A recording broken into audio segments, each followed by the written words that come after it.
Dedinho de Prosa está começando e hoje nós vamos entrevistar o presidente da Federação Espírita da Paraíba, Marco Lima. Primeiro eu gostaria que o senhor me dissesse, o Espiritismo é uma doutrina, é uma religião, é uma filosofia, há uma confusão grande sobre isso. Como é que o senhor define? Bem, a gente poder, primeiramente, uma satisfação estar aqui. Prazer, participando, tudo meu, do satisfação Dedinho minha. de Prosa, é uma alegria enorme estar aqui, Wellington, e dizer o seguinte, que a doutrina é caracterizada como uma doutrina de tríplice aspecto. É uma religião, é uma filosofia e é uma ciência. Ela é religião aonde, filosofia aonde então, e a doutrina aonde? Quando Allan Kardec se coloca, coloca a doutrina nesse tríplice aspecto, quando a sua codificação, entende-se religião como algo não da formalidade. Certo. Religiosidade, busca ligar o homem, no sentido da religião, religar o homem a Deus. E essa religiosidade todos nós temos. A crença em Deus é algo que está na genética humana. Acreditar em Deus, ter essa fé natural, é isso como o sentido religioso que a gente procura dar a conotação devida, que é essa busca de Deus. Enquanto religião, é essa transcendência do ser em busca desse divino que está dentro da gente. Segundo ponto, a filosofia, porque é através das respostas que os espíritos deram, da existência deles, da comprovação da existência dos espíritos, dimanam várias questões. Primeiro, o que é a vida? O que é que nós estamos fazendo aqui? Por que da existência? Por que da morte? Existe a morte? São questões da ordem filosófica que tendem a trazer ao homem respostas mais transcendentes para que o sentido existencial se torne realmente mais efetivo, a gente entenda melhor os porquês da vida. No que se refere à ciência, Allan Kardec ele era um pesquisador científico. O nome de Allan Kardec, na verdade, é Hippolyte Léon Denis Arrivel. Ele utilizou um pseudônimo porque ele, na época, na França, ele já tinha trabalho científico, era um professor, um gramático, inclusive reformou a gramática francesa da época, e tinha livros acadêmicos. Era um pesquisador, um discípulo de Pestalozzi.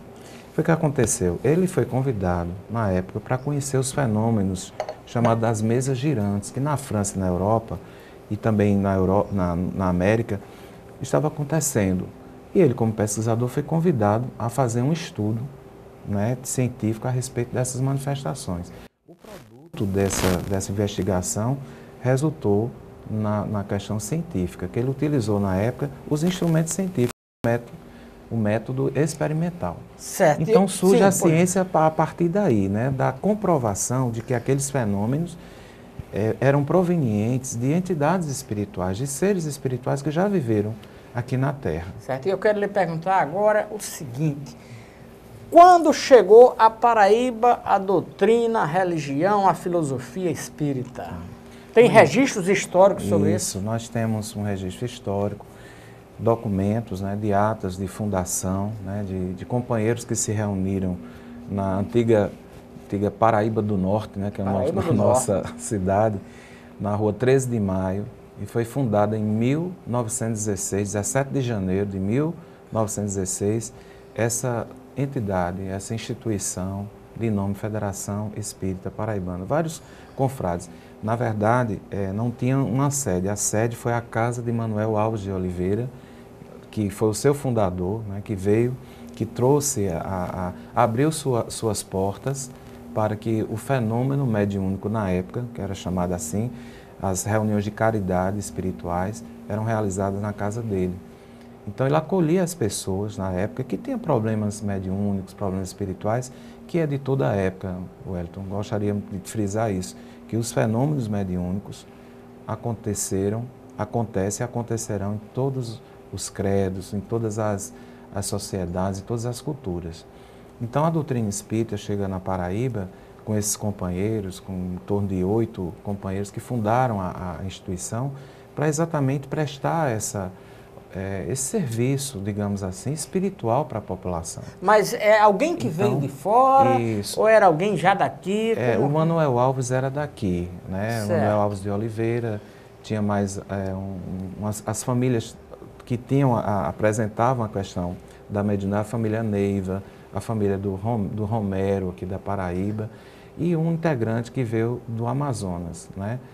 Então, essa junção de pessoas, né, nesse propósito foi que isso deu início, então, a essa primeira célula, a semente desse ideal que se propagou. No início, nós tivemos dificuldades, né, pelos relatos históricos. Preconceito? Havia preconceito? Demais. Ainda há, não? Demais. Antigamente, né? Hoje não. Estamos vencendo. Ainda estão vencendo? Ainda existe um pouquinho, existe, né? Imagina, então vamos naquela Primeiro época. que não era nem... Primeiramente, as reuniões eram privadas. Se houvesse, não podia ser pública, né? Não podia ser públicas. Era proibido? Proibido. Existia uma determinação legal que se houvesse manifestação da nossa religião, o delegado, na época da polícia, poderia prender os componentes. E houve episódio de prisão? Sim, aconteceu? Exatamente. Então, eram reuniões que teriam que ter autorização da polícia, no caso, a polícia, na época, o delegado de polícia, que tinha poder. Mas eles alegavam o quê para tornar isso um caso de polícia? Porque a questão médica, que achava que era charlatanismo, a questão da própria religião tradicional, conservadora, que entendiam que aquilo eram manifestações demoníacas e não manifestações do livre pensar humano, né, de uma cultura emergente que estava surgindo. Então, existia o preconceito religioso, o preconceito médico em relação às curas que aconteciam geralmente nessas reuniões. O que se buscava, quando a medicina não tinha mais por onde trabalhar o ser humano, atender o ser humano, o que é que as pessoas faziam? Vamos procurar a sessão de caridade.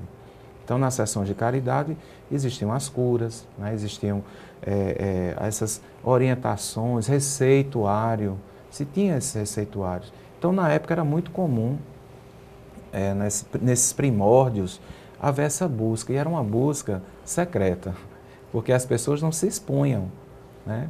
As pessoas não se expunham. Com o tempo foi que as coisas foram, na década de 30, né, através do governo do Getúlio Vargas, foi que se estabeleceu, então, a liberdade do credo religioso. Que por nós iniciativa de quem?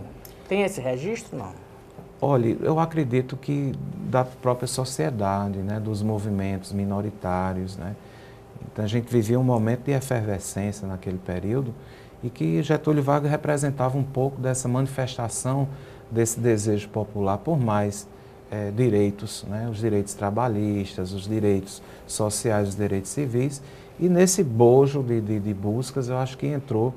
Também a gente tem um registro, você me lembrou de um fato, que a mãe, a Eunice Weaver, que é a mãe... Eunice Weaver. Weaver? Ela tinha ligações com a doutrina e influenciou muito a questão do Getúlio Vargas, né? A própria...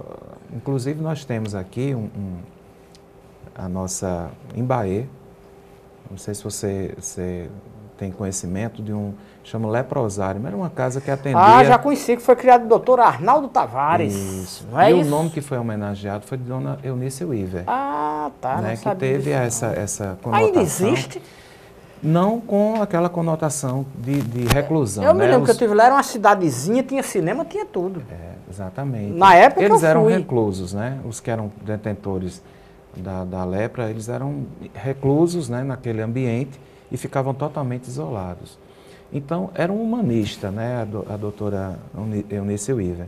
Então, nesse bojo, nessas efervescências que o país estava passando, os movimentos sociais buscaram realmente a ampliação dos direitos civis, sociais e religiosos, e aí a gente conseguiu. Porque também o que caracteriza a doutrina, que é o movimento, ele tem muitos intelectuais, pessoas ligadas ao direito, à literatura, né? Então, a gente foi convencendo pela força, pelo trabalho, pela dignidade das pessoas que fizeram parte dessa história, né? Certo. Aí eu quero lhe perguntar uma coisa.